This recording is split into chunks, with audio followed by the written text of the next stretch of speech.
Brought to you by JK super cement, जब बात हो मजबूती की कुछ और चुनना रॉन्ग है क्योंकि सुपर ही स्ट्रॉन्ग है। प्लेयर्स अंपायर सब कंफ्यूज हैं। जेके सुपर सीमेंट से टकराकर बॉल दो टुकड़ों में। जब बात हो मजबूती की कुछ भी चुनना रॉन्ग है क्योंकि सुपर ही स्ट्रॉन्ग है। आज यूपी के पास नीतियां हैं, 34 सेक्टोरल पॉलिसीज किसी के पास नहीं, यूपी के पास है। एफडीआई की एक डेडिकेटेड पॉलिसी यूपी के पास है। फॉर्चून 500 की पॉलिसी यूपी के पास है। और यूपी आपके पास 25,000 हेक्टेयर का एक बड़ा लैंड बैंक केवल यमुना एक्सप्रेसवे इंडस्ट्रियल अथॉरिटी के पास हम विकसित करने जा रहे हैं। बीडा एक नया इंडस्ट्रियल सिटी के रूप में हम डेवलप करने जा रहे हैं।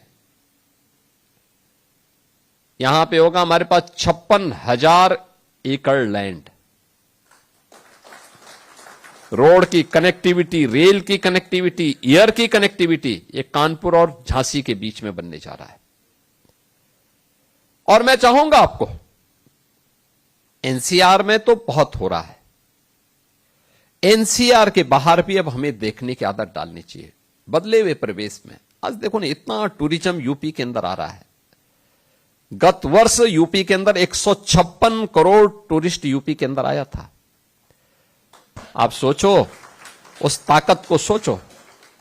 ये यूपी की बीमारूपन वैसे दूर नहीं हुआ है, ये बीमारू यूपी नहीं था, यहां का राजनीतिक नेतृत्व बीमारू था, उसकी मानसिकता बीमारू थी। उसने अपनी बीमार मानसिकता से यूपी को बीमार बनाया था। यूपी तो अनलिमिटेड पोटेंशियल का राज्य था।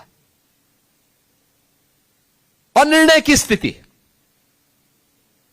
गुंडों के पीछे दुम दबा करके चलने की प्रवृत्ति, उन माफियाओं के सामने नतमस्तक होने वाला राजनीतिक नेतृत्व यूपी को बीमारू बनाया था। यूपी बीमार नहीं था, यूपी को उस बीमार मानसिकता ने बीमारों की श्रेणी में लाकर के खड़ा किया था।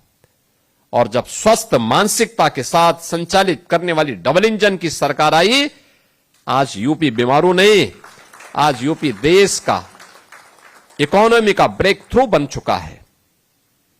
भारत की अर्थव्यवस्था का एक ग्रोथ इंजन के रूप में अपनी भूमिका का निर्वहन कर रहा है। और मुझे प्रसन्नता है, तेजी के साथ अलग अलग सेक्टर में बड़े पैमाने पर निवेश आज यूपी के अंदर हो रहा है।